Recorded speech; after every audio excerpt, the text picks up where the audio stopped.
আল্লাহ সুবহানাহু ওয়া তাআলা পবিত্র কোরআনুল কারীমের মধ্যে ইরশাদ করেন, ওয়া আম্মা বিনি'মাতি রাব্বিকা ফাহাদ্দিস, অর্থাৎ তোমরা আল্লাহ পাকের পক্ষ থেকে যে সকল নিয়ামত পেয়েছো সেটার প্রচার করো, সেটার শুকরিয়া আদায় করো।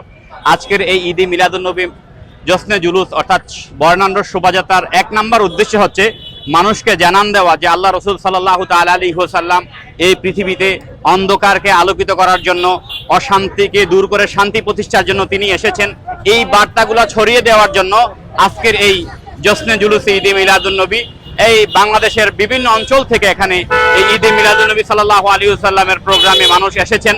প্রত্যেকের মুখের মধ্যে একটাই স্লোগান, নারে তাকবীর, আল্লাহু আকবার, নারে রিসালাত, ইয়া রাসূলুল্লাহ সাল্লাল্লাহু আলাইহি ওয়াসাল্লাম। বিশ্বের মুসলিম এক হও, যেন সকলে রাসূল সাল্লাল্লাহু তাআলা আলাইহি ওয়াসাল্লামের আদর্শে চরিত্রবান হয়ে এই পৃথিবীতে বাস করে এই পৃথিবীকে শান্তিময় করে, এই আহ্বান আজকের এই প্রোগ্রাম থেকে জানানো হচ্ছে। বর্তমান সময়ে যে প্রধান বার্তা হলো যে সমস্যা চলতেছে দেশের মধ্যে, সারা বিশ্বের মধ্যে মুসলমানরা আজকে মার খাচ্ছে ইহুদিদের কাছে, একমাত্র হলো রসুলের আদর্শ ছেড়ে দেওয়ার কারণে, আল্লাহ রসুলের সুন্নত ছেড়ে দেওয়ার কারণে, আল্লাহ রসুলের ভালোবাসা ইশক মহব্বত না থাকার কারণে। আজকে এটাই হলো আমাদের এই মাহফিল থেকে, আজকে এটাই হলো আমাদের জন্য উত্তম আদর্শ হলো।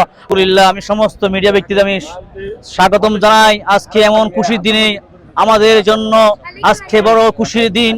12 রবিউল আওয়াল ও সোমবার সুবহে সাদেকের সময় বিশ্বে ধারায় রহমতুল্লাহ আলামিন নবী মুহাম্মদ মুস্তাফা সাল্লাল্লাহু আলাইহি সাল্লাম শুভ আগমন করেছেন।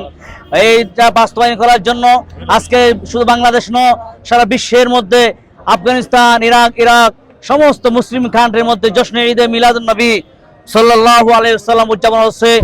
12 রবিউল আউয়াল বলতে রাসূল করিম সাল্লাল্লাহু তাআলা আলাইহি ওয়াসাল্লাম, যিনি নবীদের নবী, সর্বশ্রেষ্ঠ নবী, সমস্ত নবীদের ইমাম, তিনি 570 খ্রিস্টাব্দে এই 12 রবিউল আউয়াল দুনিয়ার মধ্যে পদার্পণ করেছেন, আগমন করেছেন। সেই 12 রবিউল আউয়াল ইমানদারের জন্য সর্বশ্রেষ্ঠ একটা দিন, আনন্দের দিন, উৎসবের দিন। নিয়ামত যত বড় হয় তত তার শুকরিয়া তত বড় হতে হয়। হুজুর করিম সাল্লাল্লাহু তাআলা আলাইহি ওয়াসাল্লাম আল্লাহর নিয়ামতগুলোর মধ্যে সর্বশ্রেষ্ঠ নিয়ামত। ওয়া আইয়ু নিয়ামাতিন আযমু বিবুরুজি হাযান নবী নবীর রাহমা। আল্লামা ইবনে হাজার আসকালানী রাহমাতুল্লাহ তাআলা আলাইহি বলেছেন, নবী পাকের চেয়ে বড় নিয়ামত খোদার জগতে আর কি হতে পারে। তো সেই নিয়ামতের শুকরিয়া আদায় করার বহু রকমের নিয়ম আছে। রোজা রেখে সেই নিয়ামতের শুকরিয়া আদায় করা যায়।